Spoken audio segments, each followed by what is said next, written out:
Welcome to my WidgetKit Masterclass for 2023. Some of these videos are already 2 years old, but they're actually still completely up to date, and I have added all of the new features including dynamic island and lock screen support and a ton of other stuff to this WidgetKit course. I really hope you enjoy, and if you do, subscribe to the channel and leave a comment down below if I have missed anything that you want me to add to the course in the future. Hey, this is Flo, and this is the introduction to the new video series that I'm launching right now. And in this series, we will actually look at WidgetKit. I will teach you about the very basics, intermediate stuff, and then how you can actually implement and use it in practice. And we will do that by building on top of the stocks app that we made in last month's 30-day app challenge from Code with Chris. So I'm using that as a base. So if you want to get a head start, then I would suggest you to watch that series first. I think it's 8 videos, so it shouldn't take too long. And then in this series we will create a widget. We will add a widget extension, set up a custom configuration. I will tell you about the structure of all of the pre-generated code, because Xcode actually generates a lot of code for you already when adding a widget extension to your project. We will then separate all of that code, make it a bit cleaner, and finally work on our own custom widget, which will, for example, also use some files that are already in the app target, and we will add them to the widget extension as well.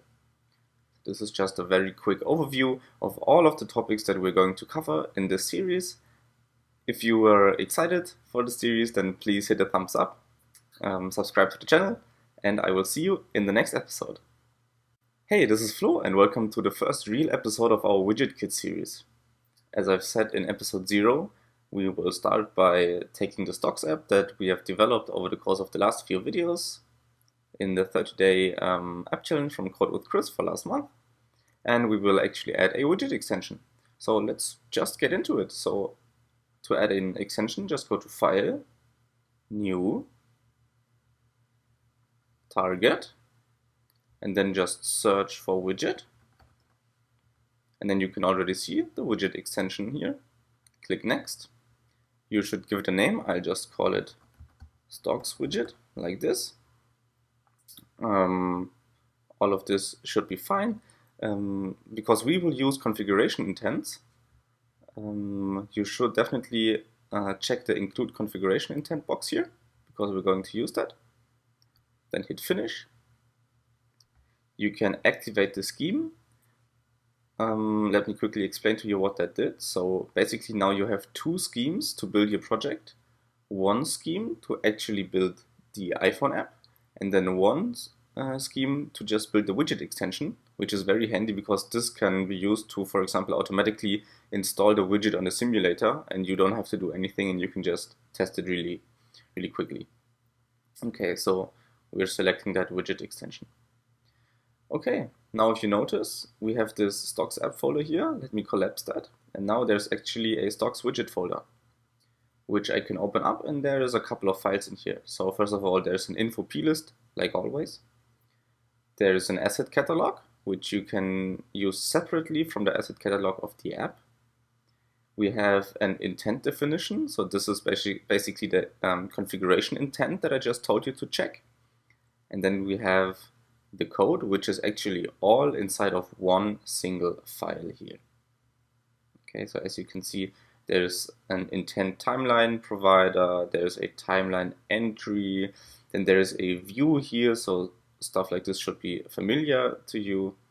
Then there's the actual entry point to the widget extension, which is a struct conforming to widget, which is very similar to the struct conforming to app in your app target, which also has a body similar to views, but it's not of a view, it's actually a widget configuration. We'll go into this in the next episode.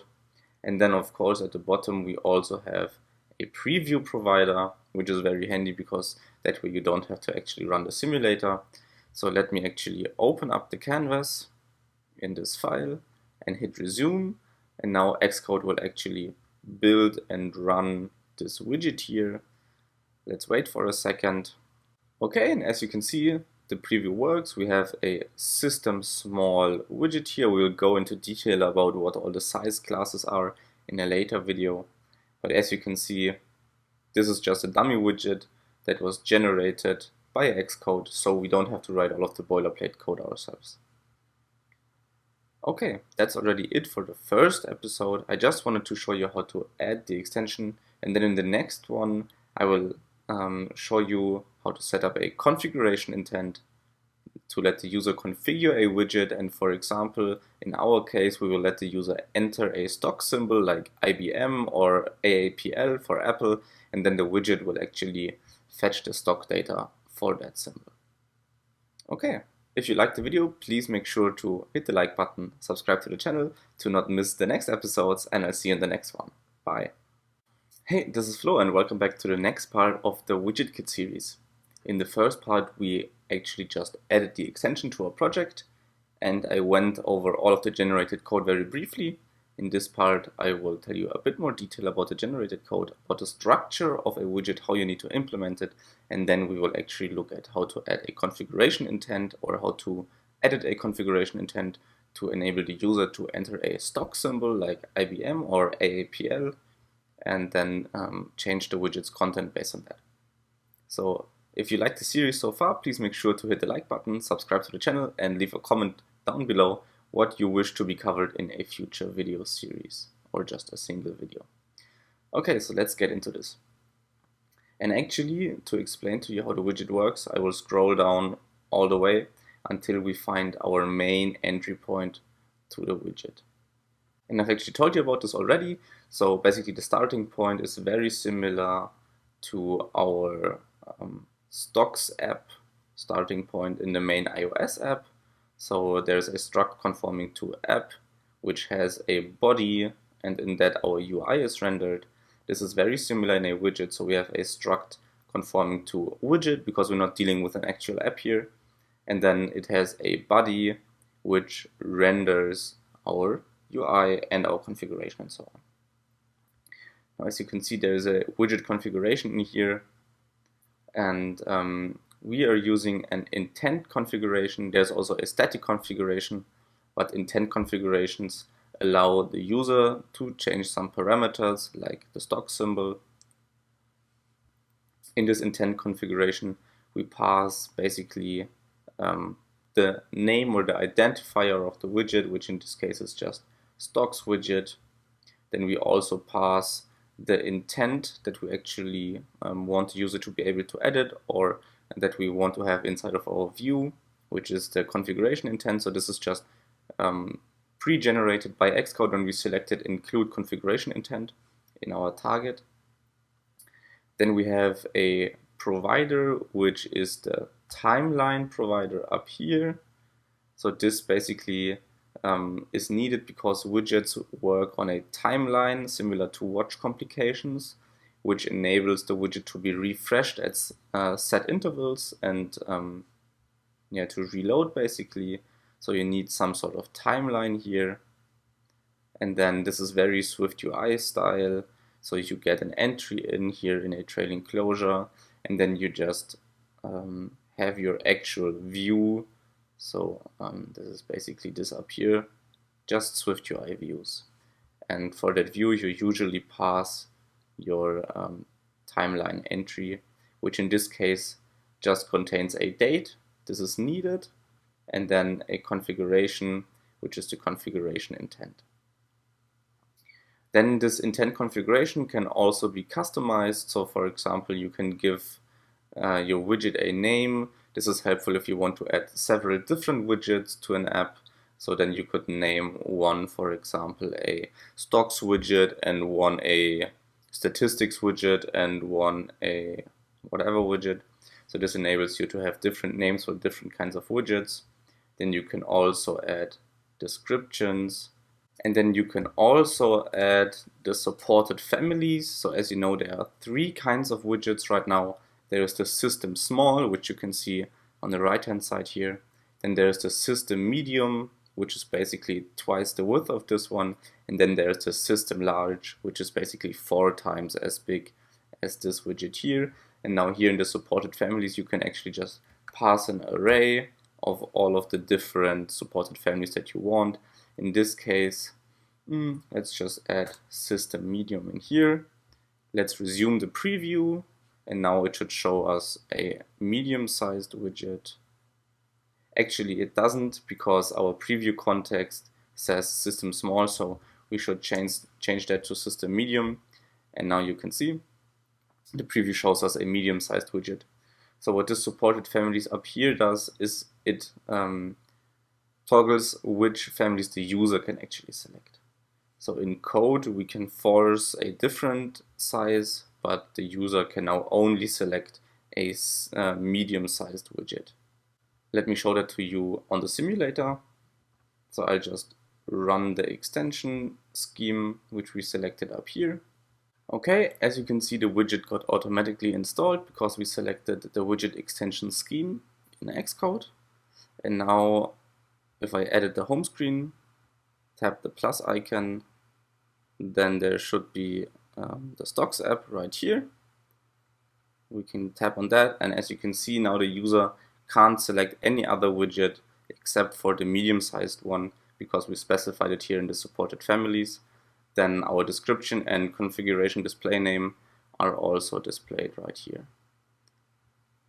And now the last thing, we can tap and hold the widget, and right now nothing happens. And now the last thing, we can tap and hold the widget, and now, And the last thing, we can tap and hold the widget and select Edit Widget right here, which will then open up the configuration. Right now there's nothing to configure because we haven't added any parameters, but let's actually look at that right now. To change the configuration parameters, we need to go into our intent definition, which is called stocksWidget.intentDefinition. And then you can see our configuration intent here. You can change the name. You definitely need to check that it is eligible for widgets, because otherwise we can't use it in our widget. And now the most important part is the parameter list down here. So let's just add a parameter. Let's call it symbol, because that's what we actually want the user to enter. We want them to enter, for example, IBM, AAPL, TSLA, whatever, some stock symbol. And now on the right hand side here, you can change the display name. So this is the internal name of the generated class member. And then on the right hand side here is the displayed name for the user when they edit the widget. You can change the data type. We will actually use string because that's what we need. You could enable it to be an array. Now there's different other options here. We don't really need them. We could, for example, provide a default value of IBM. We can also change the keyboard settings here. So capitalizations, we could actually set it to all characters because that's how stock symbols work, right? They're all capitalized. And then there's a couple of other settings, but I don't think that they're really important for the basic understanding. Okay, so now this symbol parameter is part of our configuration intent. Now if we run the target again, okay, we actually also need to add a zero dialog here, so let's just put in some test value. Let's build again. Now it should work. We don't really care about the zero dialog right now. Now the build works. Let's actually run it on the simulator now. Okay, and now if we edit the widget, we have the symbol parameter here, which we can enter some text into. It gets auto capitalized, and then this is actually sent to the widget. What this now allows us to do is, for example, scroll down here into our stocks widget entry view, so our actual Swift UI view that is displayed inside of the widget. And let's embed this text, for example, in a VStack. And below the time, we could add a text of our entry.configuration.symbol. This is now generated for us. This is optional, so we can optionally chain it with, for example, no value, like this. Now if we run the widget again, let's see what happens. Okay, And as you can see, now the symbol value of our configuration intent that the user actually entered when they edited the widget is now displayed inside of the view. Okay, so that's it for the configuration intents for this episode. If you enjoyed the video, please hit the thumbs up button, subscribe to the channel, and stay tuned for the next video. Bye! Hey, this is Flo, and welcome back to the third part of our WidgetKit series, where we take the Stocks app from the 30-day Stocks app challenge from Code with Chris for the month of May, and we add a widget to it, and I explain to you all the details about configuration intents, timelines, the general setup of widgets, and so on. Until now, we have only altered this a little bit, but what we have actually done is we have worked on our configuration intent, and we added the symbol parameter, which represents a stock symbol, and we have already displayed the value in a text view here. Today we are going to actually work on the widget itself, so the UI. But before we do that, I want to actually separate all of this code, because right now there's 4 different structs in one file. I personally just really don't like that. So what I will do is create separate files for all of these structs. So let's start at the top with the timeline provider. Let's copy this whole struct and let's delete it from in here, and then just create a new file. Let's just call it timeline provider, like this. Now in the target section down below, make sure it is not in the actual Stocks app, but it is in the Stocks Widget Extension. Hit create, and then in here we definitely need WidgetKit. I think we also need intents, and then we can just paste in the provider here. Okay, next up I want to extract the entry, the timeline entry. So let's remove that as well. Create a new file. Let's call it timeline entry. Once again, make sure that the correct target is selected. Hit create. Import WidgetKit. Paste it in there. I don't think we need intents in here, so that should be fine. And then the last thing that I want to extract is our actual widget view. So let's copy it, remove it as well, create a last Swift file. Let's call it widget view, or let's actually call it stocks widget view. Make sure the correct target is selected. Hit create. In here we need Swift UI. We also need WidgetKit, I think. Let's paste it, and that should be fine. Okay, so now that we have separated all the code, it will be a lot easier to navigate. Let's hit Command B to build the project. Okay, it failed. Why did it fail? Because now that we have separated it into different files, we actually need to specify that this is a simple entry here, and now this should work as well. I'm not quite sure why this is the case, because you can leave the generic entry protocol in here. I think it's a protocol in another class, don't quote me on that, if you have it all in one file, but if you separate the files then that doesn't work anymore. If you know the solution, maybe you can just write a comment down below. Okay, so now that we have everything separated, I want to show you how to use code from the iOS app inside of the widget extension. And we have basically already covered this when we created the new files. So if we open the panel here on the right, click on the file inspector, and then in the target membership, we need to make sure that any file that we want to use in the widget extension is actually a member of the widget extension target. So for example, in this widget, I want to use the line chart that we created. I also need the network calls, so the everything that we have in the content view model. And obviously we also need our stock data model and the API key. So what we are now going to do is, for example, go into the line chart, go into the inspector on the right and select the widget extension as another target. Then we can close this again, and now we can actually use the line chart in the widget extension. We will also do the same for the stock data, which is our data model, added to the extension. Now we also have the content view model. The thing is that we have no service. So we would have to extract this into a service. Let me do this real quick. This isn't really important for the WidgetKit course itself. So I just show you what I did and get back to you in a second.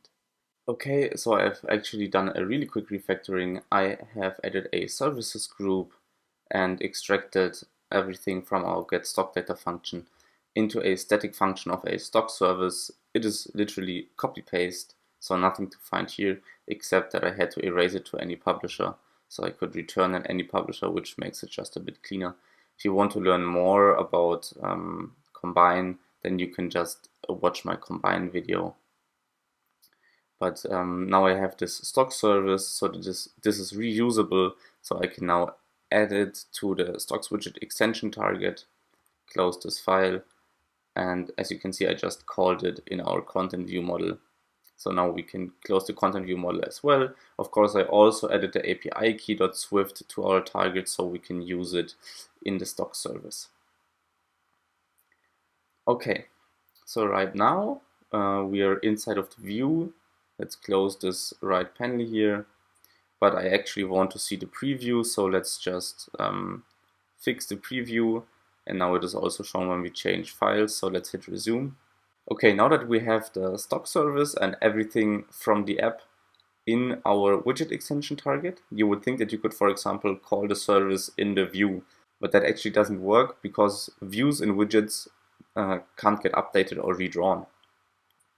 So what you actually need to do is you need to add whatever you want to have computed in your entry and then computed in the timeline. This might sound a bit weird, but let me show you what I mean by this. Okay, so in the timeline entry, this is basically our data struct. This is basically all of the values that we want to show in the view. So we also want some stock data. So let's add stock data here to our simple entry. Now inside of the timeline, actually let's make the stock data optional, because that makes it easier to use it in the placeholder and in the snapshot. Okay, so now that we have the stock data in our timeline entry, our simple entry, we can go into the timeline provider and actually create a function to actually fetch the data. So let's create a func get or create timeline entry. Okay, this will need a date of type date. It will need a configuration of type configuration intent, and then we will also need the closure here at the end. Let's actually call it completion. So this is what's called with the entry as the content. So let's copy the signature from here. Let's paste it in there. Okay. So now we can use our stock service .get stock data for our configuration.symbol, and since this is optional, we can optional chain it, and if it's nil, let's just use IBM as a placeholder. Then we can subscribe to this. Let's not care about the completion for now. Doesn't really matter at the moment. Let's just care about what happens when we get some stock data in. So let's create an entry. So let entry equals a simple entry with the date that we got, with the configuration that we got, and with the stock data that we just received here. Let's store all of this in a set of uncancelable, and to do that you actually need to change the provider from a struct to a class, because otherwise you can't mutate the cancelable set.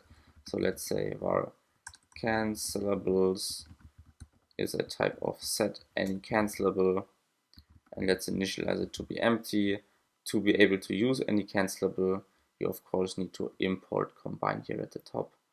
Now we can store the subscription in our set here. And now this function can be used in the get snapshot.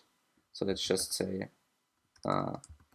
create a timeline entry for the current date with the given configuration and with the given completion handler here. In the placeholder, we actually don't care about the stock data. So let's just set that to nil. So let me explain to you why there are three different functions anyways. So the placeholder is, as the name suggests, just a placeholder until the actual widget is loaded. This is, for example, shown when the user adds a widget. Then get snapshot is just basically the current version of the widget. And then get timeline can be used to construct a timeline, for example, to update the widget every hour. So that's something that you could do. For this example, we will just have one entry in the timeline. So what we're going to do is, first of all, we forgot to call the completion handler down here. So let's call the completion handler on the simple entry that we just created. And now in here, the timeline will just consist of one simple entry. So we should create another function. This will be very similar. You could refactor this, of course. So let's just call this one create timeline. And instead of returning just a simple entry to the closure, we want to return a timeline with the generic type simple entry. And now we can't do it like this, so we need to create a timeline. So let timeline equals a timeline, and we will just have our one entry in there. And now there is a reload policy, and since we only have one entry, we actually don't need to reload this. So let's just say never. Then we can call the completion block with the timeline. And this now enables us to scrap all of this code in the get timeline function and just call our create timeline for the current date with the given configuration from the timeline call and with the given completion handler. Okay, so as I said, in most cases you want up-to-date information in your widget, so you should definitely create several entries in the timeline, put them into an array and pass that array into the timeline here, and then call the completion block with all of these different entries. Just for the sake of simplicity, I'm not going to do that, but it shouldn't be too hard to do that yourself. Let me actually explain the timeline in a bit more detail, because I think I skipped over it a bit too much until now. So what we did is we called the create timeline method in the get timeline method, which is part of the intent timeline provider protocol. Now what the timeline allows you to do is to create an array of entries, each with a date specified. So for example, you could create an entry for right now, which is the current state of the widget. And then you create a second entry in 30 minutes, which would then refresh the widget and show some new information. And then 30 minutes later, another entry, and so on. So you could split up basically the future, so the timeline of your widget. When is this useful? For example, in a calendar app, where you already know what you want to display in, say, 30 or 60 minutes. But as we are dealing with stocks here, we can't predict them. So they are going to change in the future, but we don't know to which value. So we also don't know what to feed into our widget view, so what we need in our simple entry. Because of that, it really makes no sense to already create the entries for the future inside of the timeline. So what we can do instead is when we initialize the timeline here, we just pass the single entry for right now with the current stock data that we fetched from our stock service, and we can actually provide a policy. And now if I remove this and press the dot again, you can see the three options. So the first option is at end, a policy that specifies that WidgetKit requests a new timeline after the last date in this timeline passes. So once the last entry's date in this timeline is over, then the getTimeline method will get called again and a new timeline is generated. Never, as a time reload policy, specifies that the app prompts WidgetKit when a new timeline is available. And then the third policy, after a date, a policy that specifies a future date for WidgetKit to request a new timeline. So with that, you could, for example, fill your timeline for 8 AM to 8 PM, and you know there won't be any events in the calendar from 8 PM to 8 AM, so you can then just say, okay, you don't need to refresh the timeline at night, let's just refresh it after 8 AM tomorrow. Just an idea where this could be useful. I think in our case, the at-end policy is useful because, as again, WidgetKit requests a new timeline after the last date in a timeline passes. So this could, for example, be useful. So we could put this right here. And then internally, WidgetKit also doesn't request a new timeline over and over and over again because the operating system iOS actually throttles it and handles the amount of requests you can send. So I think it's rather safe, at least at the moment, to use the at-end policy here. Because once again, after this entry here is over, then a new timeline will get requested. Okay, so now our timeline provider is done. So we can actually go back into our stocks widget view. As you remember, our timeline entry now has the stock data associated with it. So what we can do is we could change this now a bit, and for example, add another text field with the entry .configuration, not .configuration, .stock data. This is optional, so we need to optional chain it. And let's, for example, say the latest close value, which is a computed value I think that we created. And since this is optionally chained, we should add a default value here. So let's just say default. Okay. I'm not sure if it will work in the preview, so let's find out.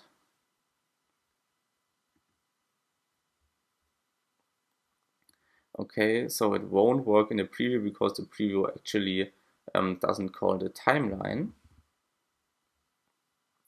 So we will have to run this in the simulator. Okay, and as you can see, the widget now displays the current time from the first text view here. It displays the selected symbol from the second text view here, and it displays the latest close value which we fetched via an API in this third text view here. Now, the next thing that should be done is add the line chart that we created in the stocks app and actually put it inside of our view here. So let's do that real quick. For that, what we can do is look into our content view and see how it is implemented here. Okay, so it just takes the close values of the stock data. So actually, I think we can just copy all of this code here. So let's just copy it, go into our stocks widget view. I think we can remove the date now. We can also remove the latest close values and instead put in the line chart. We don't have a stock, but what we have is our entry.stockData.close values. And if those are nil, then we'll just pass in an empty array. Okay, so let's hit try again here. I think we will see nothing because the array will in fact be empty because the stock data will be nil from the preview. So let's just run this in the simulator right away, and then we can see what happens. Okay, and as you can see, now we have our symbol at the top, because this is a V-stack with the symbol here, and then we have our line chart below. And now if we tap on the widget, it actually directly opens the app. Okay, great. That's it for this part. I know it's a very lengthy one. I hope you still learned a lot. I hope it was fun. And in the next one, we will handle different size classes and adding different widgets to one app. So see you in the next one. Hey, this is Flo and welcome back to the next part of the WidgetKit course. In this part, I'll just show you how to actually add multiple widgets to your widget extension. And for that, we need to go into our stocks widget file or wherever your widget struct is located.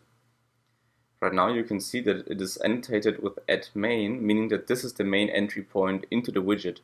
And if we want to add multiple widgets, then we need to change this entry point. For that, we will first of all create a new struct, and let's call it stocks widget bundle.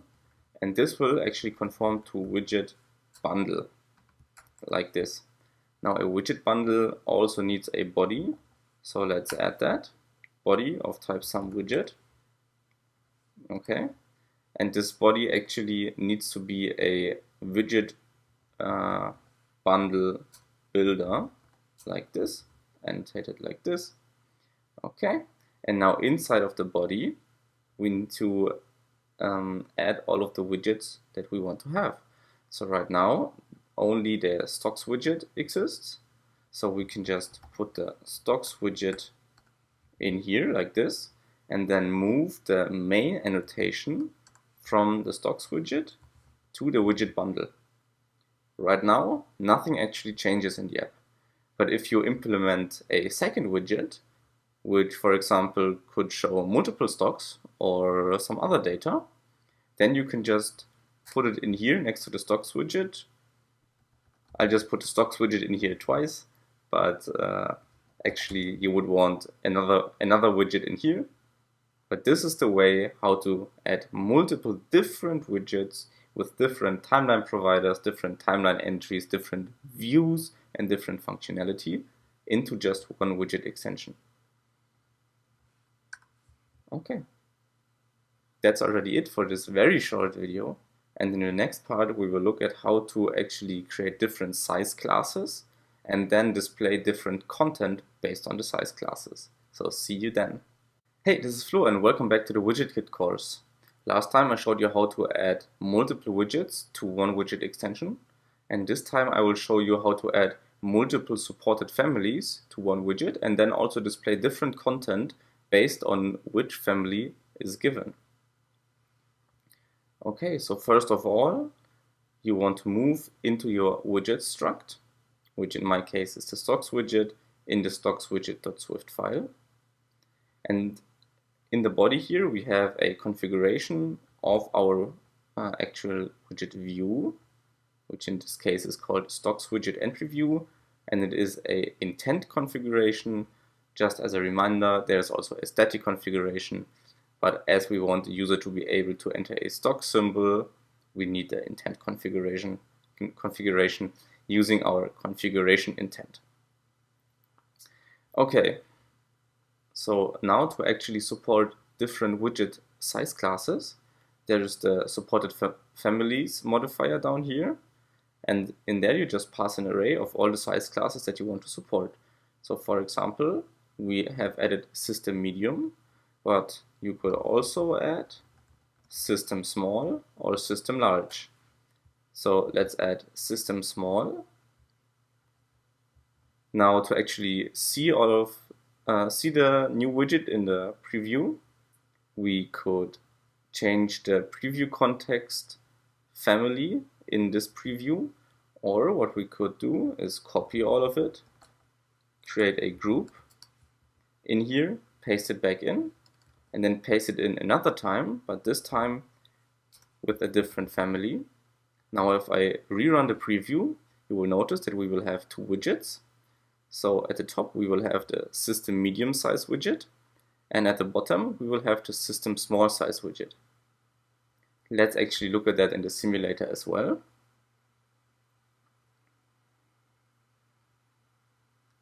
Okay, so as you can see from the previous episodes, we still have the medium-sized widget up here, and we also have the small-sized widget down here. And if we now edit the home screen, tap the plus icon, scroll down to the Stocks app, then you will see the system small size is available, but the system medium size is also available. Okay, now to actually change the widget's content based on the supported size, based on the selected size. One idea would be to create different widgets. One which only supports, for example, system small with its own timeline provider and its own timeline entries. And then another widget only supporting system medium with its own timeline provider and its own timeline entries. And then putting both of these widgets in our widget bundle body. This is one way to do it. But the easier way is to just support both families for our stocks widget, and now go into the stocks widget view, and inside of the stocks widget view we can actually grab the widget family from the environment. So just say add environment, and then the key path is widget family, and store this in a variable. Let me just call it family. Since you can see that syntax highlighting works, this is actually the correct notation. Let's option click on this, and here you can see the template of the widget, small, medium, or large. And now we can change what is displayed based on the widget family. So in our body, we could now grab all of the VStack, copy it and remove it. Okay, and here we can actually just create a switch statement on the widget family. So let's just say switch over the family. One case would be system small. In here we could, for example, just show some text. Another case would be system medium. Those are the two families that we're actually supporting.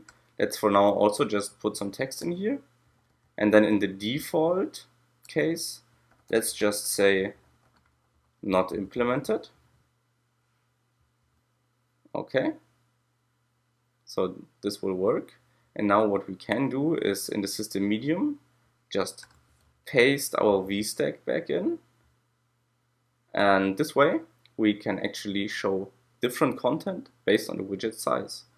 Now what you should obviously do is not put the VStack in here, but actually create a different view for it and then just call the view in here. Now all of this works because the body is actually a view builder, otherwise you wouldn't be able to switch over the family and show different views, but that's a topic for another video. Okay, so what we could now say in here, just for simplicity reasons, let's remove this VStack again, put in a text saying medium size, and in the system small, let's just say small size, and then default should be not implemented. Now we can go back to our stocks widget, resume the preview, and then you will see that the medium sized widget will just say medium size, and the small size widget will just say small size, because those are the views that we return in our switch statement. Now, for example, in the system medium, we could paste the VStack back in, and this will work. Right now, the line chart is not displayed because the configuration intent has no value for the symbol parameter. But if we run this again in the simulator, you will see that the small size now actually shows small size as we have specified in our switch statement, and the medium size widget will actually show our VStack with the symbol and the line chart as we have specified over here. Okay, that's it for this part. I hope that you learned something, and if you did, please make sure to like the video, subscribe to the channel, and I will see you in the next one. Hey, this is Flo and welcome back to the WidgetKit course. In this episode I will show you how to feed the user custom data to choose from when configuring the widget through a configuration intent. Right now our widget has a symbol field which the user can actually enter a string into. And then this string will get passed into the widget. But what we want is for the user to not be able to put in any string, but just one of the different objects that we provide the user with. So for that, we will actually go into our intent definition. And for the parameters, we will add another parameter, and let's call this custom symbol. Okay. For the type, we will say add type, and let's call this one custom symbol, like this. It will have an identifier and a display string. Both of these are required. Okay, let's go back to the configuration, to the custom symbol, make sure the type is set correctly. Good. Now what we need to do is we need to add another extension to our app. So let's say File, New, Target. Let's search for Intent Extension or Intents Extension. Hit Next. Let's just call it Stocks App Intents. Don't hit Include UI Extension and select Starting Point None. The default here is messaging, but we don't need a starting point. Okay, let's hit Finish. Activate the scheme. All right. And now you will see on the left-hand side here, we have the Stocks app, we have the Stocks widget, and we have the Stocks app intents now. We only need the widget and the intents for now. So the first thing that we need to do is add the intent definition to our intent target like this. Okay, then we can go into the intent handler. Okay, now in this intent handler, we need to provide a function that gives the user all of the options to choose from which we want to provide. So for that, Apple actually has a great website.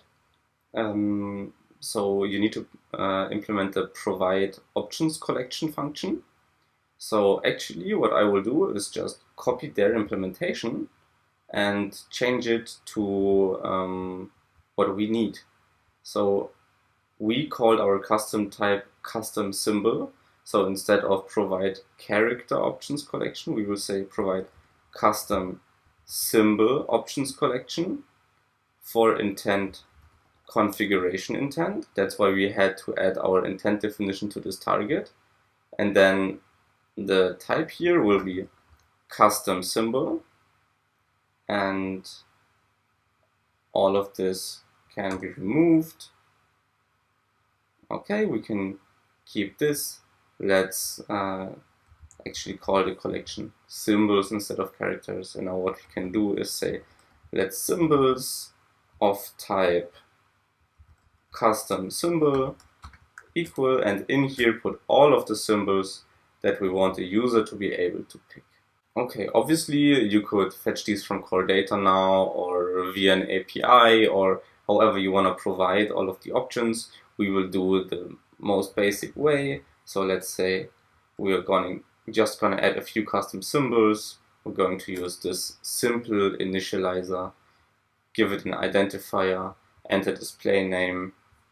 So let's say we want Apple, and as a display name just say Apple, and let's add another one, custom symbol with the same initializer. Let's do TSLA, and for the display name let's say Tesla. Okay, so there are still 3 quick things that we need to do for this to actually work.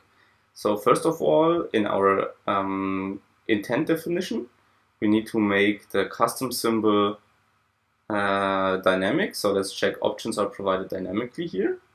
Then we need to go into the intent handler. First of all, make it a member of the widget extension. And second of all, conform to a protocol called configuration intent handling. Now the first part here is just the name of your intent, and this protocol is actually generated automatically by Xcode. So let's have a look at it. Jump to definition. Here you can see automatically generated, and it just has this one function that we just implemented. Okay, now we can run this in the simulator. Okay, let's hit edit widget. You can see there's still the string symbol that the user can enter, but also now the custom symbol that the user can choose. And you can see this quick search field comes up here, and both of the custom symbols are displayed. Now, obviously, the display name is displayed, so Apple instead of AAPL. Let's just select Apple for now, and you can see it is saved in here. Okay, but how do we actually work with this data in the widget now? This is also pretty easy. Let's take a look at it. Okay, what we could now do is, for example, add another text element here. In here we can say entry.configuration, and then in here we can just quickly access the custom symbol. And in here we could, for example, take the display string, or we could take the identifier, which would make more sense in our case.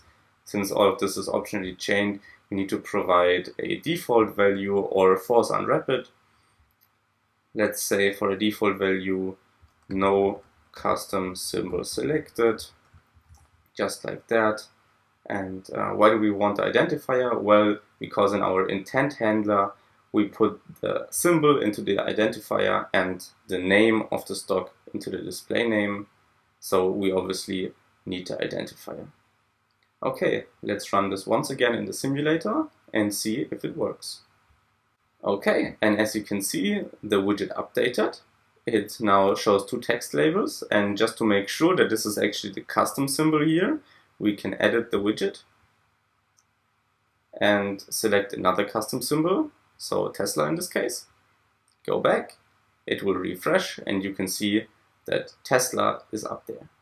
So now you could, for example, use this custom symbol to fetch the data instead of the symbol that we used beforehand. Okay, that's it for this video. I hope you learned something. I think this is quite useful. If you did, then please hit the thumbs up button, subscribe to the channel, and I will see you in the next one. Bye! Hey, this is Flo and welcome back to the WidgetKit course. In this episode, I will show you how to respond to user interactions. So how to notice that the app got called or got opened when the user tapped on the widget. Let me show you the simulator for that. So right here I have our Stocks app widget, and when I tap on it, then the app will open.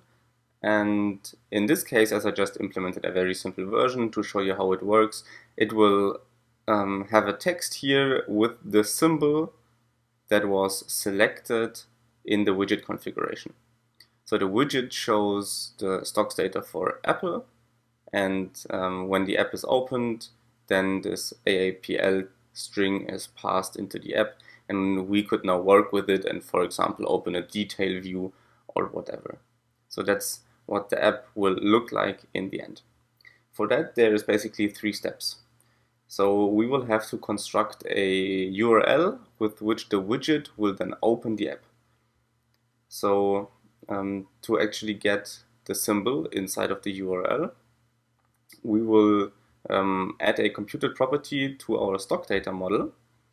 So we will just call it URL, and it will also be of type URL.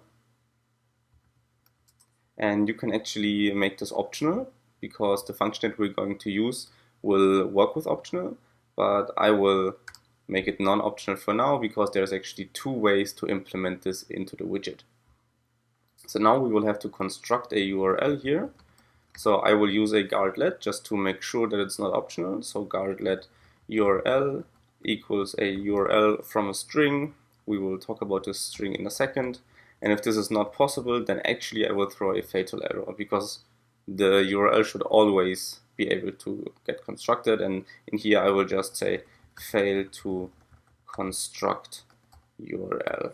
And then in the end, I will just return the URL like this.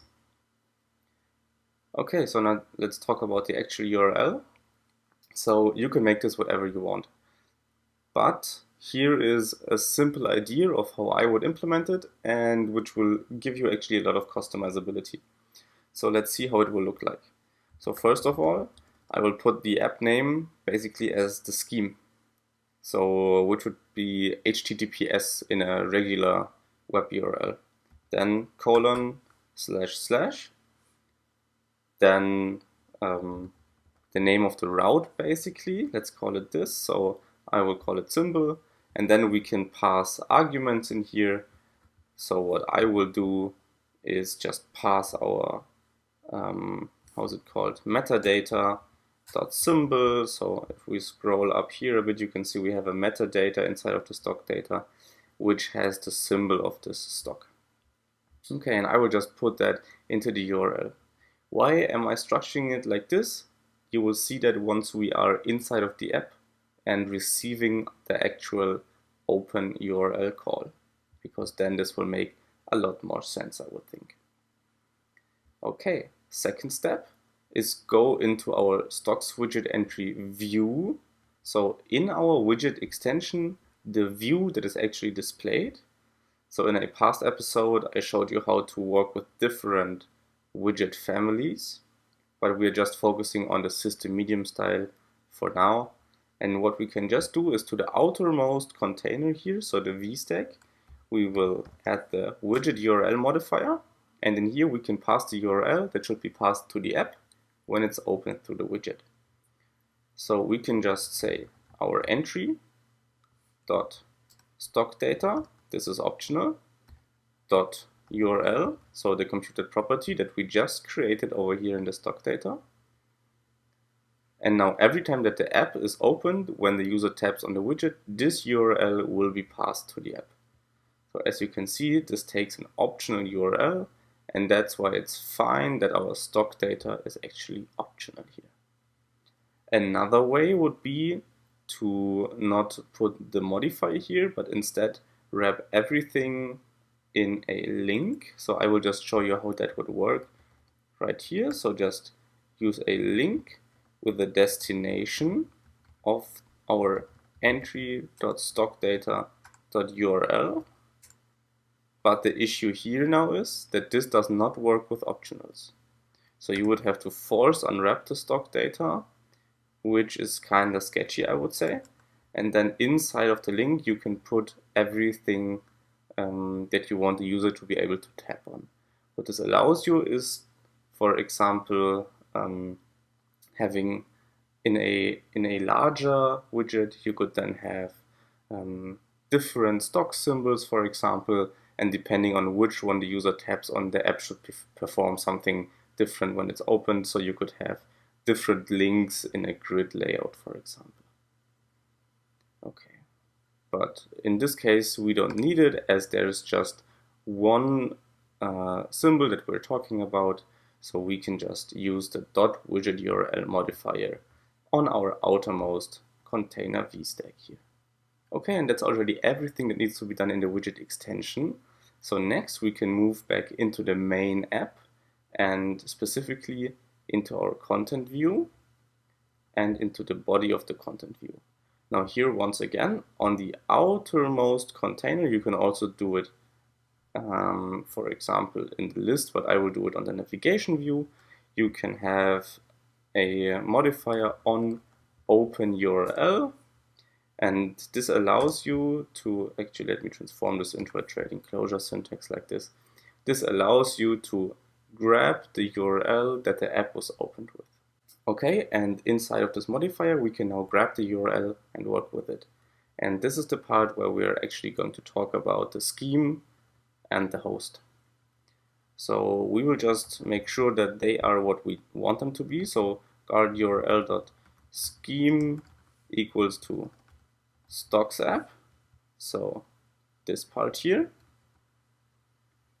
Then URL.host equals to symbol. So this part here. And now we can also say let symbol equals URL.path components, and let's just take the first one like this, or the second one like this. Let's also say else, and if this doesn't work, we will just return out of the function. And now we can actually work with this symbol that we grabbed out of the URL, which is basically this last part here. And just for simplicity's sake, I will do it quick and dirty, so I will just add a state var symbol, and I will just make it an empty string in the beginning, and then at the top of our list I will just add a text of this symbol, just like this. Okay, actually, since the URL is not optional, we can remove it from our guard statement and make it a bit simpler, and then just say let symbol equals url.path components one line lower, and then we can just say self.symbol equals symbol, and that way we assign what we just got here into our state variable. Okay, and that is already it. That is how the effect, or how you can actually send data from the widget to the app when the user taps on it. So let me show you again. Here's the widget, which shows data for the AAPL symbol. The user taps on it, and the AAPL symbol string is passed into the app. Okay, that's it for this video, and I hope you enjoyed it. If you did, please leave a like, subscribe to the channel, and I'll see you in the next one. Hey, this is Flo, and welcome back to the WidgetKit course. In this part, I will show you how to let the system, so iOS, know that the user is currently interacting with your app, which then basically means that iOS can suggest the user your widget even though they are not actively using it.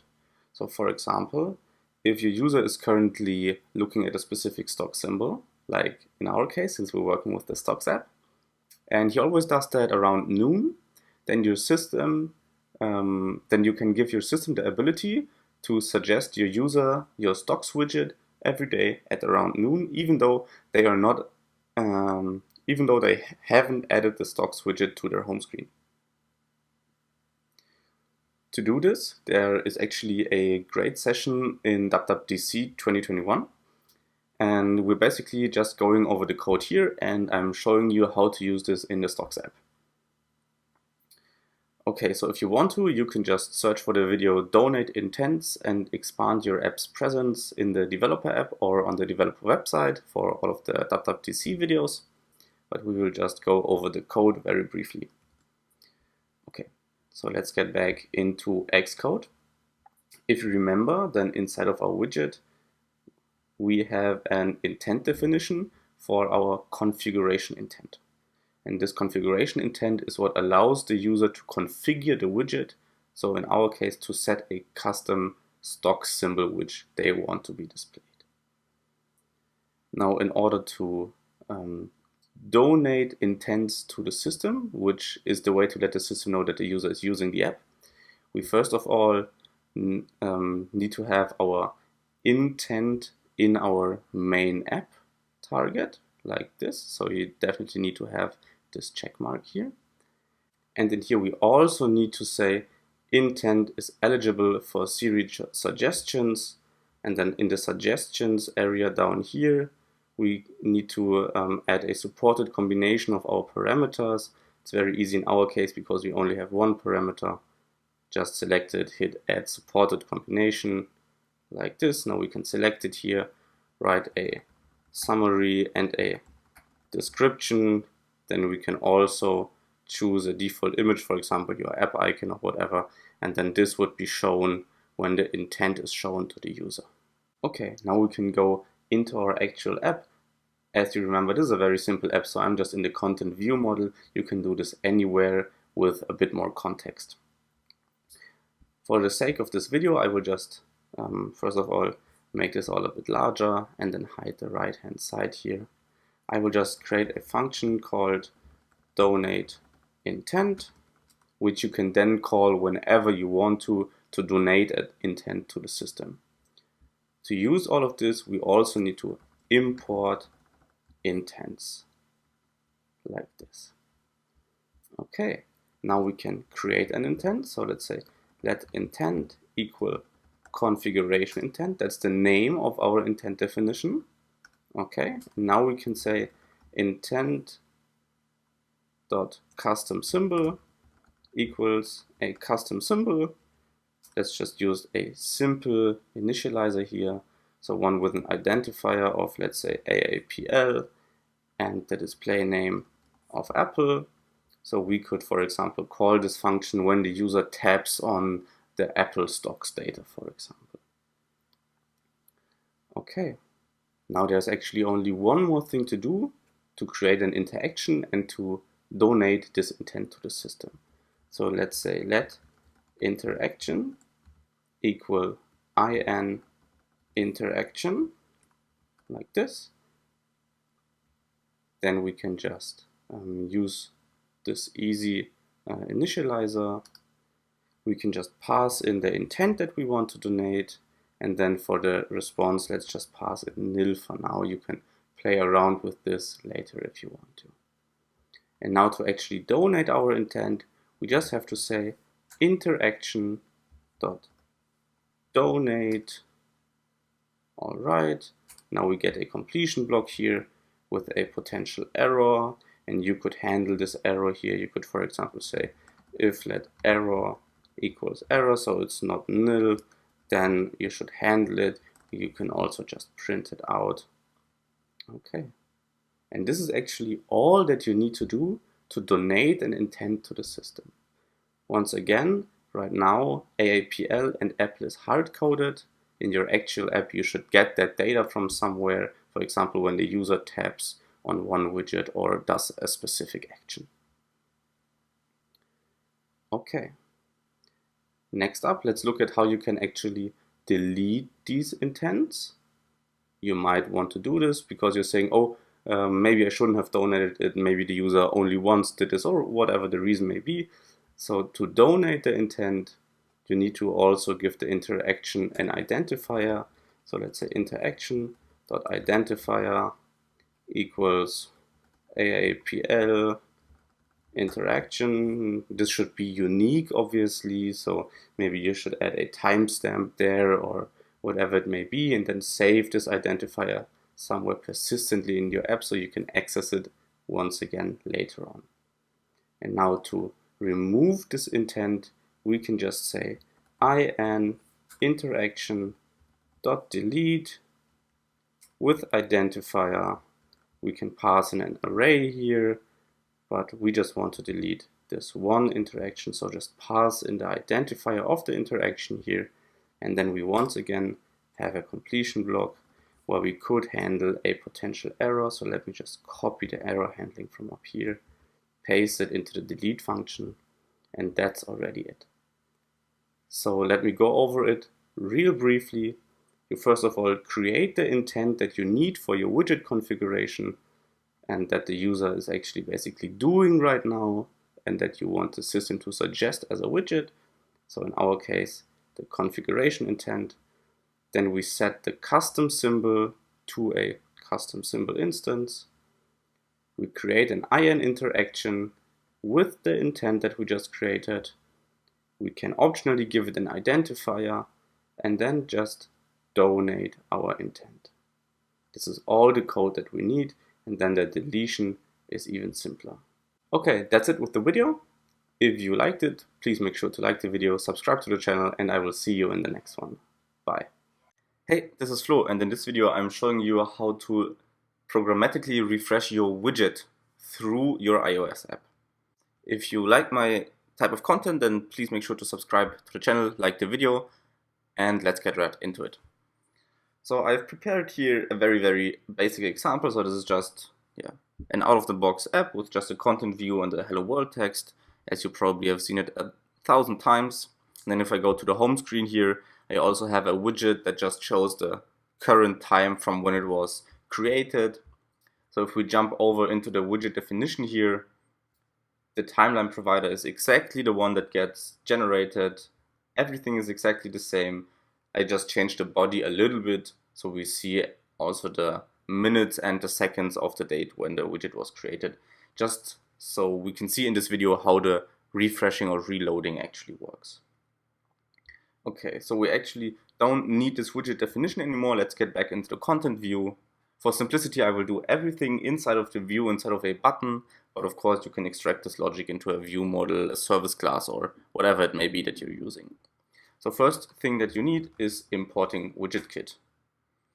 Inside of WidgetKit, there is one class called the Widget Center, which we can use to reload the timeline and to get information about all of the currently active widgets on the user's home screen.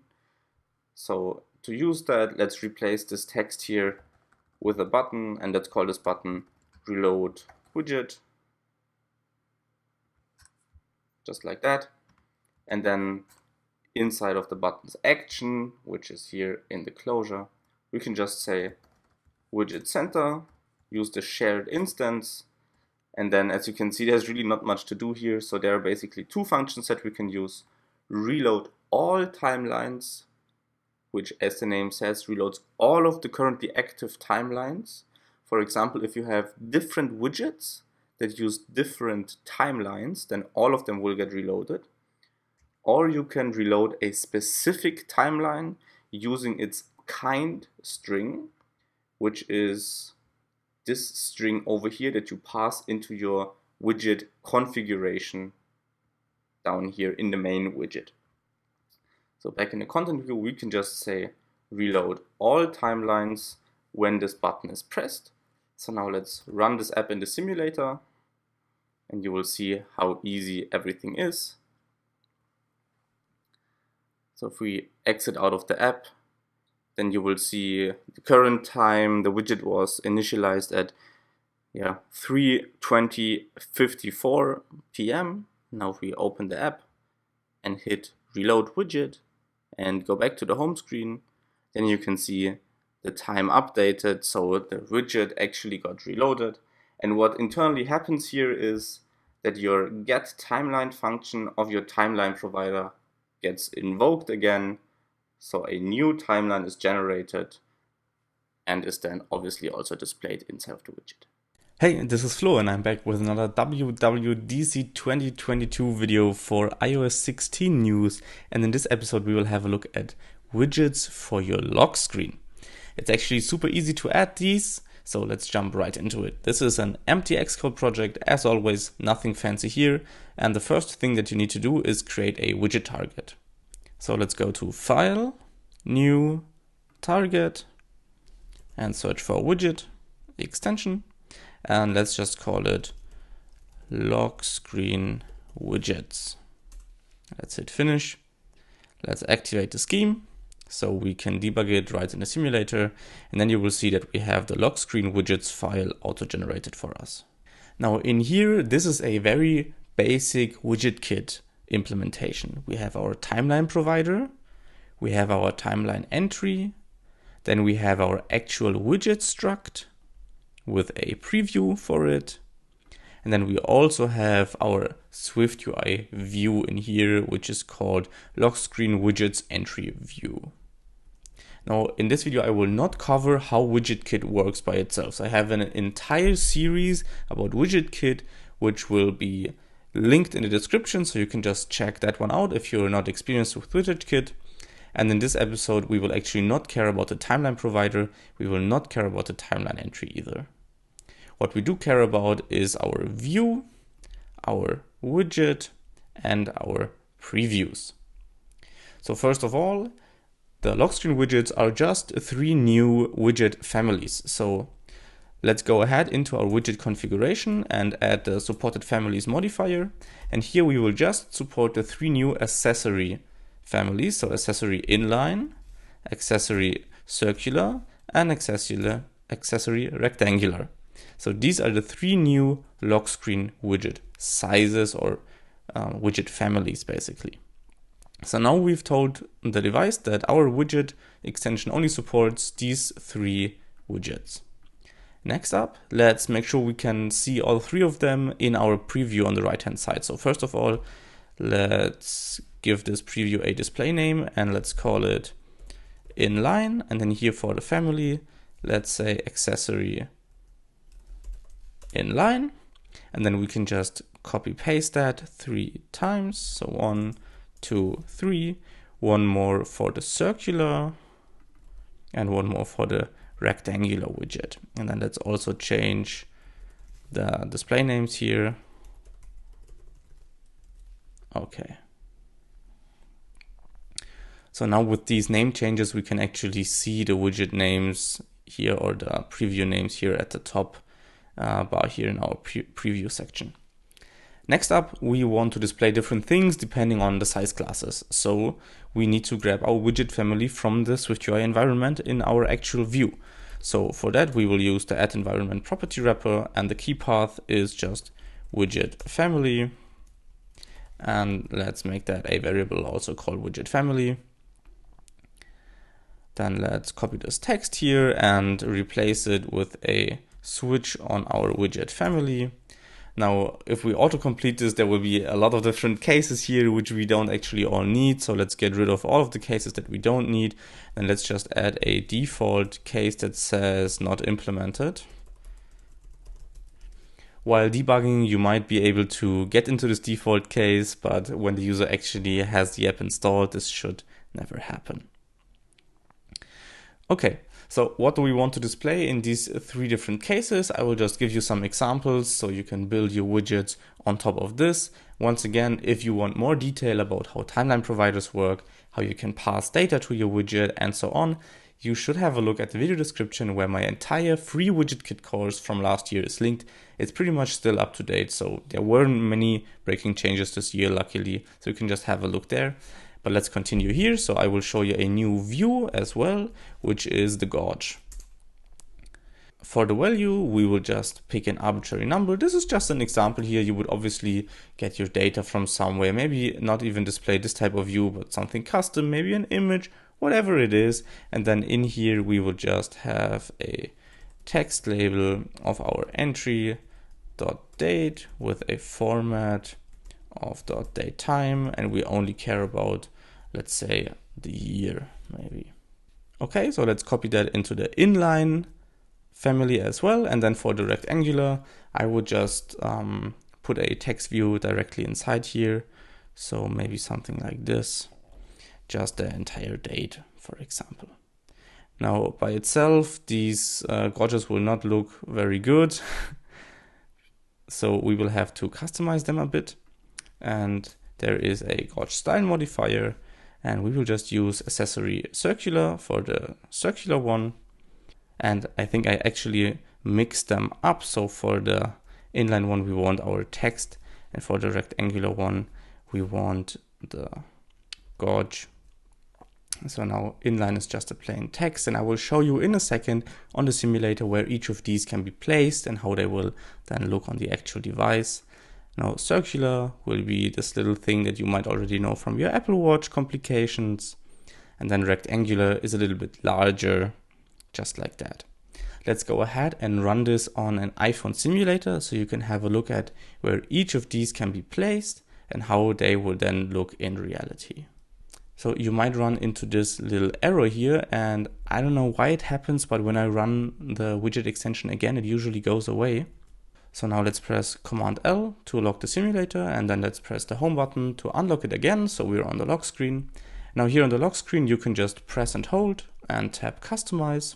And then there are three different sections. At the top section, we can add this inline widget here. So it will just be appended to the date. And then at the bottom section, if we go into our lock screen test app, we can see our circular and our rectangular widgets. So let's add the circular on the left side and the rectangular on the right side. And now if we press done and go into the actual lock screen, you can see your widget in action. Now, once again, if you want to learn more about how WidgetKit actually works, how you can pass data to your view and actually display some useful information, then you should check out my free WidgetKit course linked in the description. This was just an intro to find out how to add widgets to the lock screen now in iOS 16. Learn about iOS 16's new ActivityKit and how you can build refreshable and dynamic lock screen widgets with WidgetKit. Hey, this is Flo, and in this video we will look into using WidgetKit and ActivityKit to build live activities for iOS 16. For that, of course, you will need Xcode 14. Right now it's still in beta, so you will have to download that from the Apple developer website. We will get right into it by going to File in your menu bar, New, and then selecting Target. And then you can just search for widget extension. I'll just call it tutorial widget. Make sure to not select include configuration intent since we will not be using that. Hit finish. You don't need to activate the scheme right now. And now on the left side, you will see that the usual WidgetKit stuff got auto-generated for you. Now we will actually not be needing most of this. So we will not be needing a timeline provider. We will not be needing a simple entry. And let's also get rid of the preview provider for now. So we will just have our view and our widget structs.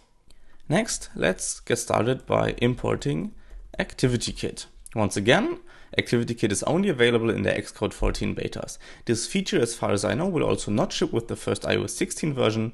It will probably be available later on in December or January. That's how it usually goes. Okay, so right now we are using a static configuration for our widget body. As you might have already known from my WidgetKit tutorial series, there is the static configuration and there is the intent configuration. You're using the static configuration for normal widgets and the intent configuration if you want the user to be able to, for example, select a sports team or a currency or whatever it may be, so the user can actually configure the widget by long pressing on it on their home screen. That is not what we need right now. What we need instead is a new configuration called activity configuration. Here you need to pass a type of attribute and then you get a closure in which you can initialize your view just as before with the other widget configurations. So in here we will get a context, and then here we can create our activity view. Next, let's look into what this attributes struct does. So for that, let's go into our main app in the sidebar here, and let's hit Command N to create a new Swift file. I will call this timer attributes because we will just be making a very, very simple timer. And now, before you create the file, make sure to select both targets because you will need these attributes in both your main app to start and update the live activity and in your widget extension. So let's hit create. In here, let's once again import ActivityKit, and let's also import SwiftUI. Okay, so we can go ahead by creating a struct called timer attributes, and this struct has to conform to the activity attributes protocol. In order to conform to the protocol, we will need a public type alias. We will call it timer status, and this is for the content state. And the content state itself is basically all of the data that is shown in the live activity widget and that you can refresh from your app. This is basically like an add state variable in your SwiftUI apps. That's how you can imagine it, I would say. So let's create a public struct called content state. This needs to conform to codable and hashable. So in our example, since we're just creating a little timer widget, we will have a variable called endTime, and that is a date. Now make sure to make it a var and not a let constant. Otherwise you will not be able to update your widgets or your live activities state. And then let's also give this timer a name. So let's say timer name, and this is a string, and we will put this outside of the content state because we don't actually want to change the timer name when updating the live activity. Okay, so going back to the widget now, we will specify our timer attributes.self as our attributes type. And then in the closure, we will create our view. So let's get rid of this pre-generated view and let's call ours timer activity view. This obviously conforms to the view protocol, so it needs a body. What it also needs is this context that we get in here, and the context contains our attributes and a bit more info, but we only really care about our attributes. So let's say let context be a constant of type activity view context, and this has a generic with our attributes type. Now, Looking at this first, I get that it's a bit confusing, and I was also confused looking into this, but it actually becomes very clear once we start writing the iOS logic to start, update, and stop this live activity. So for now, we will just have a text with the timer name and then a text showing the end time as like a countdown style. So for that, we will create a VStack with an alignment of center. This should actually be the default, so we can get rid of it. And then in here, we will have one text element with our context.attributes.timername.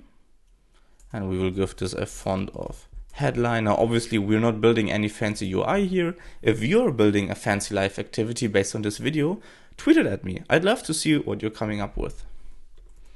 And then let's also create a second text element with our context.state. And this is that content state struct that we introduced here. Context.state.endTime is what we're interested in. And there is a new style initializer here where we can specify a style of timer, and then it will automatically count down. Let's also add some horizontal padding to our VStack here. Okay, and then lastly, and then we're already done with the WidgetKit extension part, we can just use our timer activity view with the context that we are passed in here. And that's already it. Now let's move on to our content view and all of the logic that you can add in your app to start, update, and stop these live activities. Now for that, let's build a very simple UI. Let's give this VStack a spacing of 16. And let's replace all of this in here. Let's add one button to start an activity. And then let's add another button to stop an activity. Let's give these a button style of bordered, prominent, and a control size of large. That's just a tiny bit of styling here. Okay, next let's implement 3 functions, one to start, one to update, and one to stop our activity. So let's create a first function called start activity. And in here, there's basically 3 steps that we need to take. First, we need to create our attributes. Then we need to create a state or the initial state for our attributes. And then we can already create or request to start this activity. Okay, so let's say let attributes equal our timer attributes that we just created with a timer name of, let's just call this dummy timer. Next, let's create a state. So let's state equal timer attributes dot timer status. And this is the type alias that we created here with an end time of the current date, adding a time interval of, let's say, 5 minutes. So this will be a 5-minute timer when we initially create it. Next, we can say try, because this next function is can throw errors. Try activity of timer attributes, and I think we need to import ActivityKit here actually. Okay, dot request with our attributes and our initial content state. And then very important here, you can either control your live activities via your actual app, so what we're coding up right now, or you can control it via remote push notifications. In that case, you will need to specify a push type here. In our case, since we're not doing that, we will just say nil for the push type. You actually have to add the nil here because the default, I think, is token, and that will actually not work in the simulator if you haven't registered your app for remote notifications. Okay, so really make sure to add the push type of nil here to your activity request. Okay, this actually returns us a activity. So let's make sure to save that to a state variable. So we will create an add state, private var activity, and this is an activity over the generic of timer attributes. And this is nil in the beginning because when we open the app for the first time. Obviously, we don't have a live activity running right now. This is just to keep track of it, so we can update it and end it later on if we so please to. And now we can just assign that new activity to our activity state. Now we can call this start activity function in our first button. Next, let's have a look at the stop activity function. So let's create a function to stop activity. First, we need to update our activity's state. And then second, we can just request the activity to end. So let's say our new state is timer attributes dot timer status with the end time of now. And then this next part is actually async. So we will need to wrap it in a task, and we will just say await activity dot end using our new state here. Oops. And the dismissal policy of immediate. You can also tell it to dismiss only after a few minutes, for example.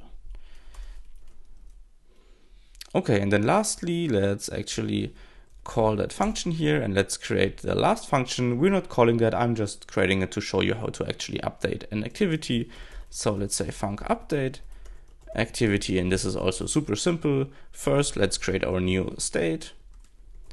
And I think you're getting the pattern by now. So we have a new timer status with date, and let's say the new end date is adding time interval, let's say 10 minutes, so 60 seconds times 10. And then you can just say activity dot update using this new state. And this is once again async, so we need to wrap this in a task and then await the completion of this method call.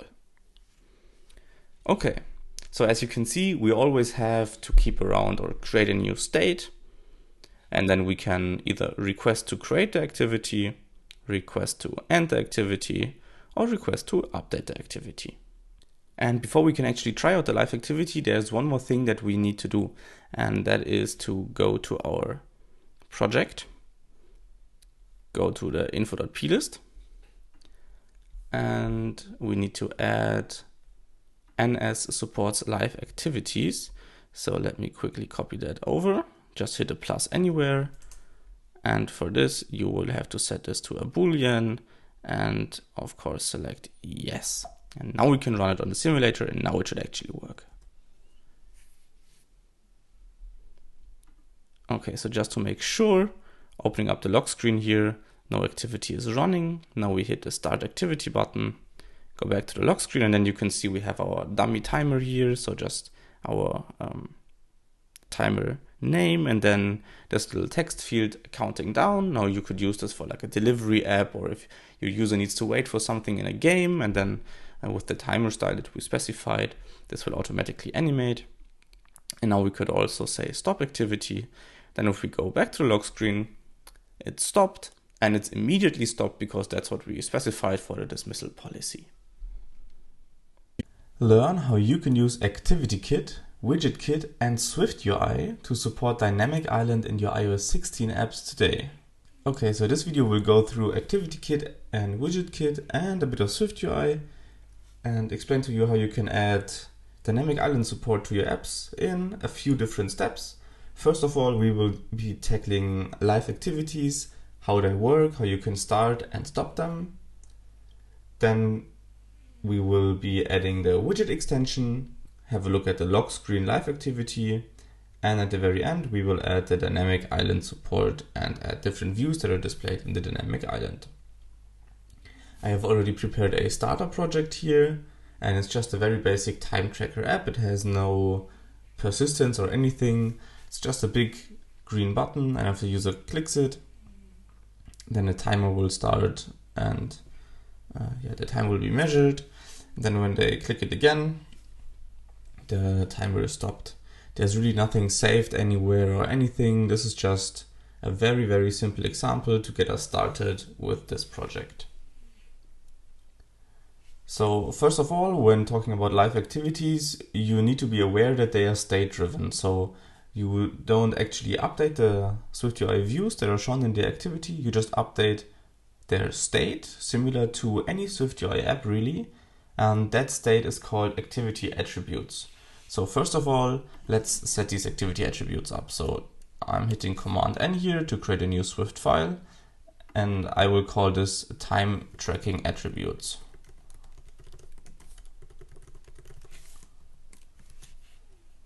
Let's hit create. In here, we need to import ActivityKit. And then we will need to create a struct, give it that exact same name as the file. So in our case, time tracking attributes. And this will need to conform to the activity attributes protocol. In order to conform to the protocol, we will need a type alias and a content state. So first of all, let's create a type alias. It will be called time tracking status, and it stands for our content state.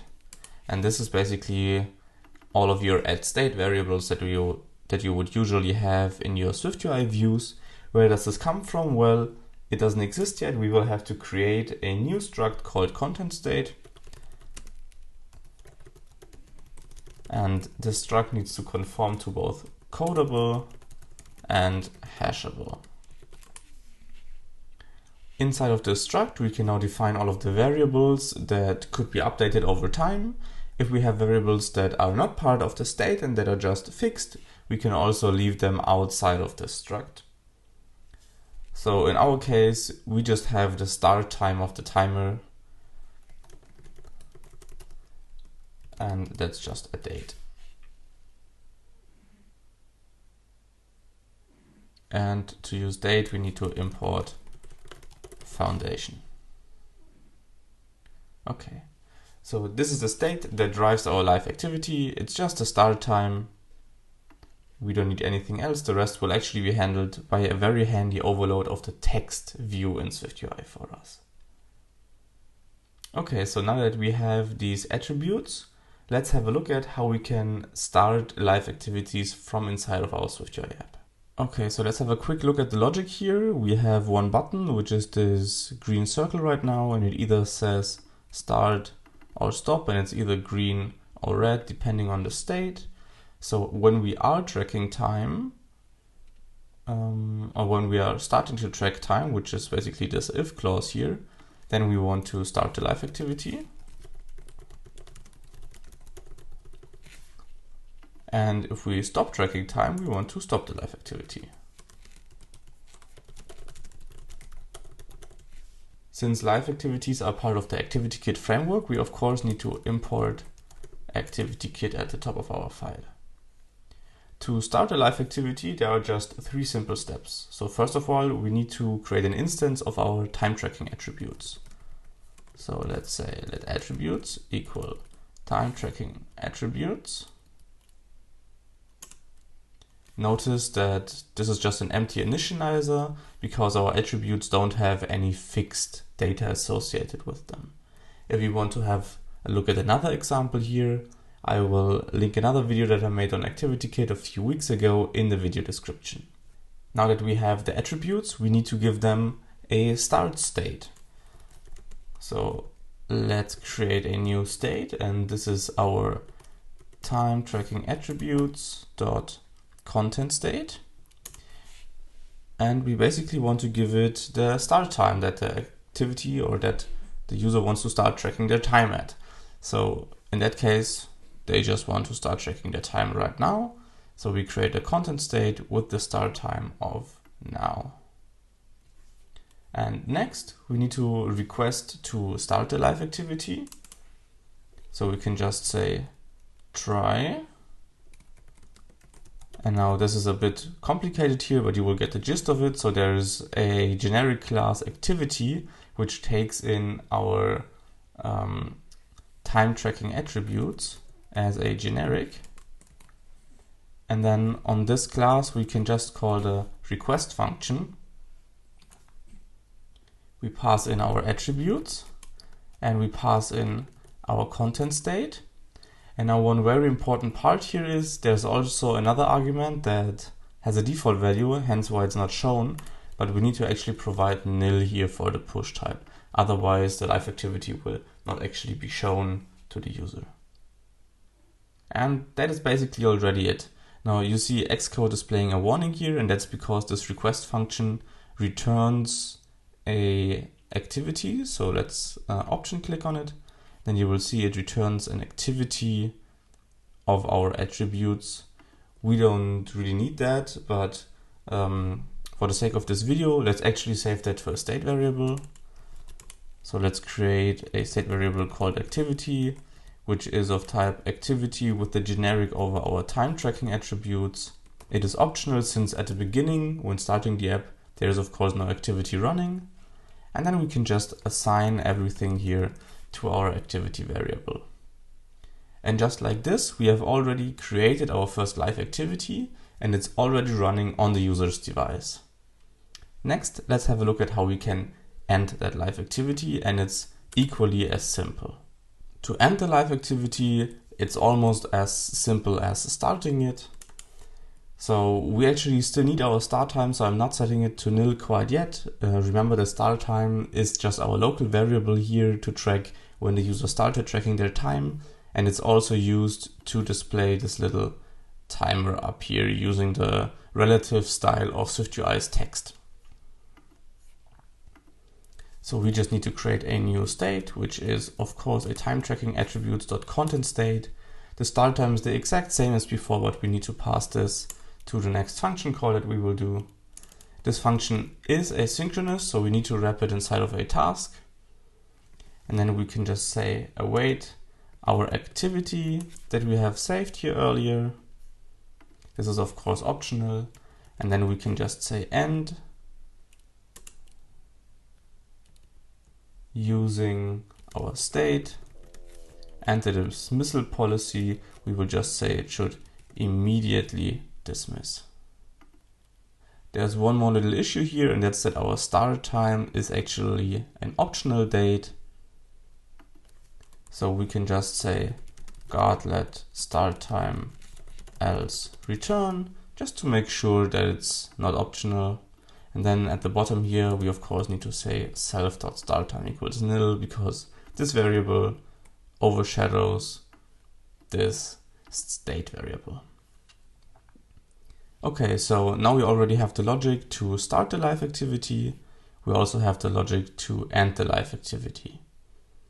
Before we can actually have a look at adding the widget extension and displaying the live activity on the lock screen or dynamic island, there's one more thing we really need to do.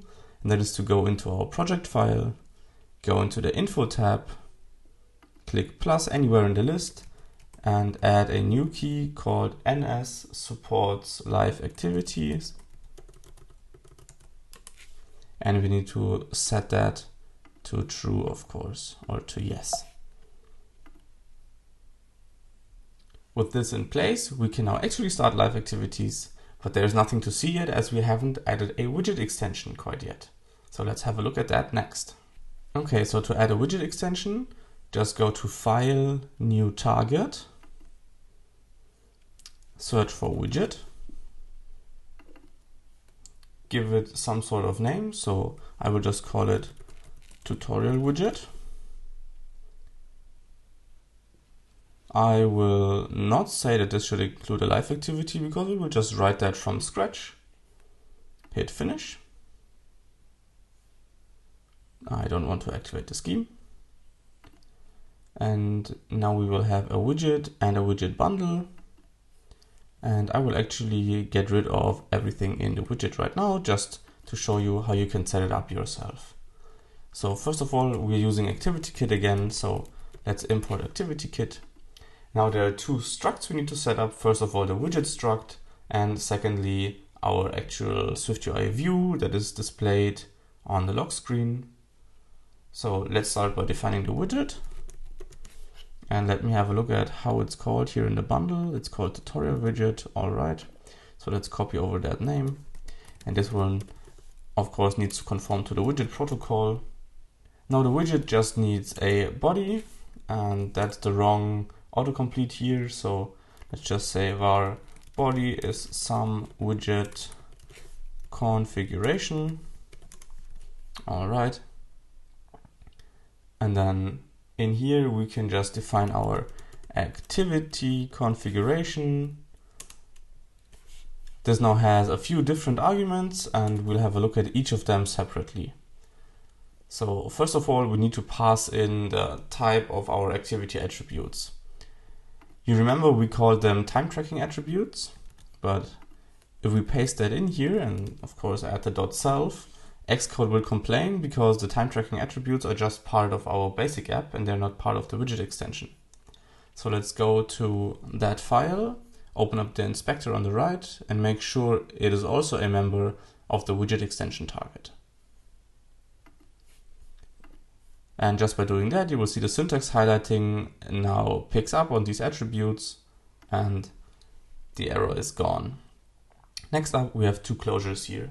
The first closure is for the view that is displayed on the lock screen as a live activity on all iOS 16.1 and above devices. And then the second one, as the name suggests, is what is displayed in the dynamic island. This of course only currently works on iPhone 14 Pro and iPhone 14 Pro Max devices, as none of the other devices have a dynamic island. What we get into these closures is an activity view context that just contains our attributes and just contains the state or the content state of our widget. So let's just call these context here, and the same for the dynamic island closure. And now inside of this activity configuration, we can just add some sort of SwiftUI view. So I like to extract that into its own view. So I will just call this time tracking widget view. This is a SwiftUI view. It of course has a body and it takes in our context that we get here as the closure parameter. So we will just say let context, and that is an activity view context over our time tracking attributes as a generic. I think by now you have noticed that ActivityKit heavily uses the generic over the activity attributes protocol that we have defined. And now in the body we can do whatever. If you want to learn more about this, you can have a look at my ActivityKit video that I already mentioned beforehand, which is linked down in the video description. In this case, we will just do a very simple UI here, and for that we will basically use the same thing as we did in the main app. So we will just use a text with a relative style. So let me just add a text with this overload here where we pass in a date and then a style of relative.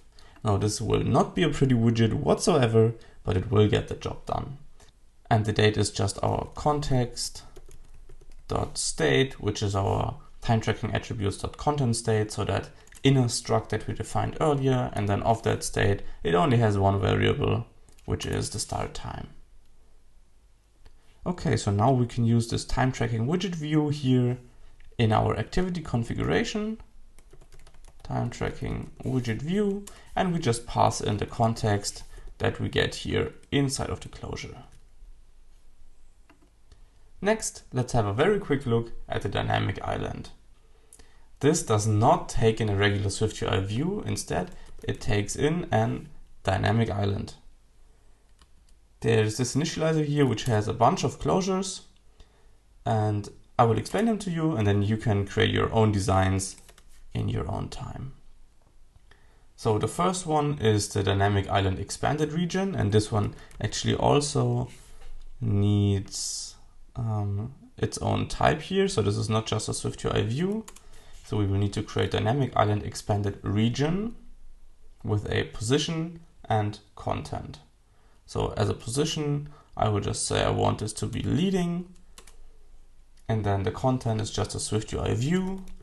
Now to make it easy to understand which of these closures here resembles which area of the dynamic island, I will just put their name inside of text, and then we will have a look at what the simulator tells us. So this is the expanded region. Next is the compact leading type.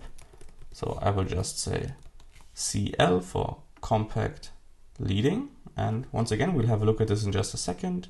Then we have compact trailing, CT, and then we also have the minimal type. Inside of these you could add countdowns or whatever, of course. This is just for us to have a look at how it actually behaves. So now let's make sure we have selected the iPhone 14 Pro, so we have the dynamic island, and now we can actually run the project in the simulator. Okay, so here's the app. It looks exactly the same as in the preview, of course. Let's press the green start button and you will see it will start counting up. There is nothing in the dynamic island right now because the app is running, so let's go to the lock screen. And let's say keep here. And there you have it. This is our time tracking widget view. As you know, it's just a super simple stuff. It's just a SwiftUI text that counts up how long we've been tracking time right now. Of course, you would definitely want to improve this design here. I'm just showing you how the API works, and I'm not a graphic designer, so you can do that yourself. So as you can see, the lock screen support works like a charm. And now if we go to the home screen, you can see the app automatically expanded into the dynamic island, and we can see both the compact leading and the compact trailing areas here. So they will be shown at the same time in this case.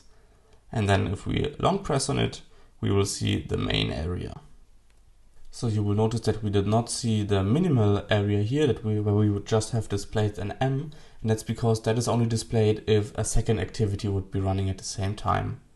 So I'm afraid I can't show you that right now, but you've probably already seen how this works. It would then be just its own blob on the side here with just one of these two areas, whereas if your activity is the only one running right now, you would have both compact leading and compact trailing to yourself.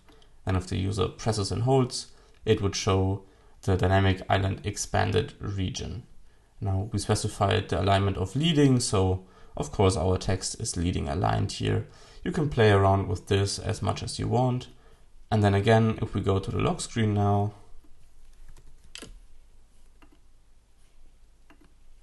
you will see that the live activity is displayed on the lock screen as well.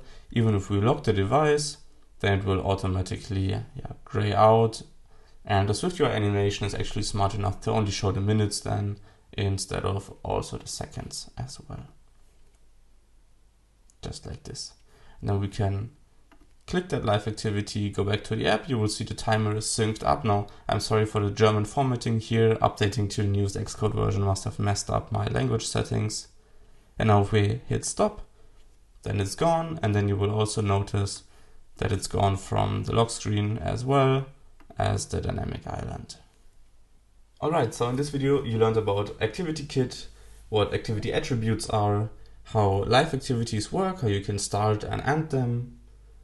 You learned about a very important info.plist key called ns supports live activities.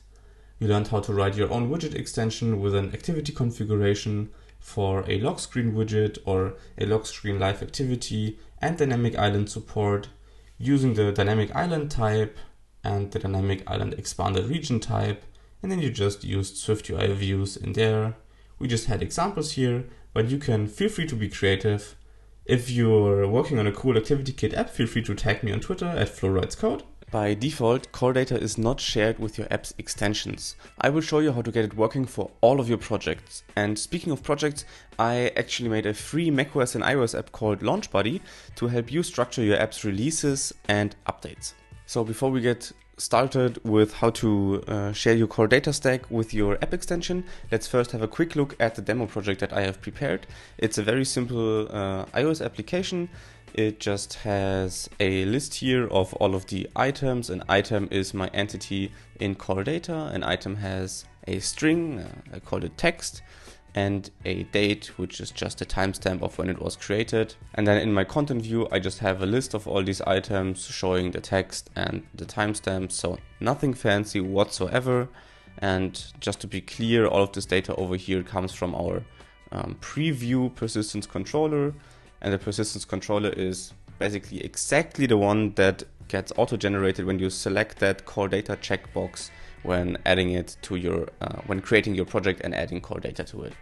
So I even left in all of these comments and fatal errors and so on that I would usually get rid of, just to make it easier to understand for you. So I have a preview controller here just generating some dummy data that's just used for our SwiftUI preview here. We can also have a look at the simulator. So there is a text field at the top and a save button. So in the text field we can enter any string. So let's say item number 1, hit save, and then it will get saved to CoreData and also displayed in the list here. And then there's also a widget, and the widget just shows how many items are currently saved in CoreData. And the widget shows 0 because our CoreData stack is not connected from the app to our widget extension right now. Alright, so what I have in the widget extension, I basically just created a function to get all of my items from CoreData using the shared persistence controller. That works because for the persistence controller, I opened the navigator here and made sure that the target membership is both my main app and my widget extension. You will definitely have to do that for your persistence controller and also for your CoreData model. I already did this, but this is the first step that you will have to do to connect them. And then inside of my widget extension, I just get the data using a simple item.fetch request and then context.fetch that request. And then in our view, I just say entry.itemCount, and item count is just a count of all of the items that we have in CoreData. So super simple stuff, really nothing fancy going on in the widget, but as you can see, the widget doesn't reflect the actual count of items in our CoreData stack. Now to get started, let's close everything here and just open up our persistence Swift file or our persistence controller. And let me first of all get rid of this huge comment here because it's just in our way. And the thing that we now need to set up is an app group. An app group is usually meant to link data or to share data between different apps by the same developer, but it can also be used to share data between apps and its extensions. So let's go into your Xcode project and select your main app target, go to signing in capabilities, and under capabilities, select app groups. Loading these app groups might take a few seconds, and then you can just hit plus and create a new app group. So I would recommend you to keep that group dot at the beginning and then just enter your bundle identifier. And then also make sure to copy that identifier so you can reuse the exact same one without making any typos later on. Hit OK. And then this will take a few seconds. Then you might have to refresh this list here. And now your app group is set up for your main app. Let's do the same in the widget extension now. So let's hit plus again, select app groups. And then you can just scroll down in your list of app groups. And with that, our app groups are set up. Next, as you might know, CoreData is basically just a wrapper about around an SQLite database. And that database is really just a file stored on the user's device. Now, currently it's stored in a directory that's only accessible to the main app. And we want to now tell our persistence controller to store it at a place where the entire app group can access it. For that, let's first write a little convenience extension for URL so we can easily access that URL that we want. So let's say public extension on URL, and let's create a static func store URL for our app group, which is just a string, and a database name, which is also just a string, and this then returns a URL. So we will use the app group identifier, the database name, which is the name of your CoreData file, and then create or give us back the URL for that database. So in here we will say God let file container equals file manager dot default dot container URL for security application group identifier app group. If that fails, we will have to throw a fatal error because this is not a throwing function and it's also not an optional return type or a result return type. So we will just throw a fatal error, maybe add a little comment saying unable to create URL for, and then pass in that app group. And if we got that file container, we can just say return file container.appending path component And this path component should be our database name .sqlite. This is something that I basically copy over into every single one of my CoreData projects. I think I found this on Stack Overflow a few years ago, so just a very handy extension to use for app groups and CoreData. Next, let's actually use this. So we don't care about our preview up here, so let's collapse that real quick. What we care about is the initializer of our persistence controller. So right before we check whether it's the preview, basically, that's this if check here, we will have to grab our URL. So let's say let URL equal URL dot store URL for, and now this for here is our app group identifier, which you hopefully copied earlier. And then the database name is just the name of your database file. So in my case, my text storage. Next, we need to tell our persistent container to actually use this URL. So for that, we will create a persistent store description. So let's say let store description equal an ns persistent store description given this URL. And then we can say container.persistent store descriptions equals this description right here. Then we can keep this if in memory check, and we can also keep this load persistent stores function. And with that set up, now let's run the app again on the simulator and see what changed. Alright, so the first thing that you must notice is that our CoreData list is empty again, and this is a big issue.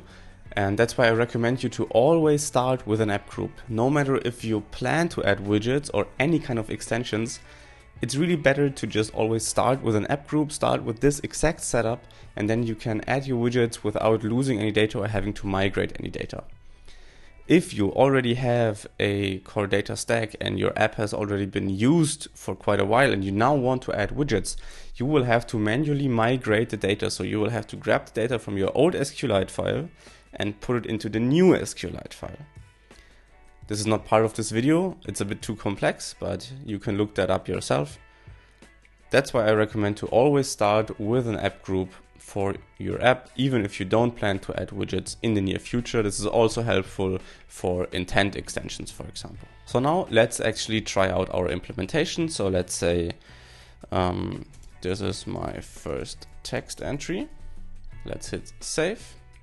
And it is saved indeed to our list. And going to the home screen now, you will see that the widget shows a 1, which is the count of items in our CoreData SQLite file or in our CoreData storage. It takes just a few steps to use user defaults with your widgets and your main app. Stick around to learn how it works. So I have prepared an incredibly simple example project here, and basically it's just a default SwiftUI project, but I have added an add app storage property wrapper here, which makes it possible to use user defaults in SwiftUI. By default, it's an empty string.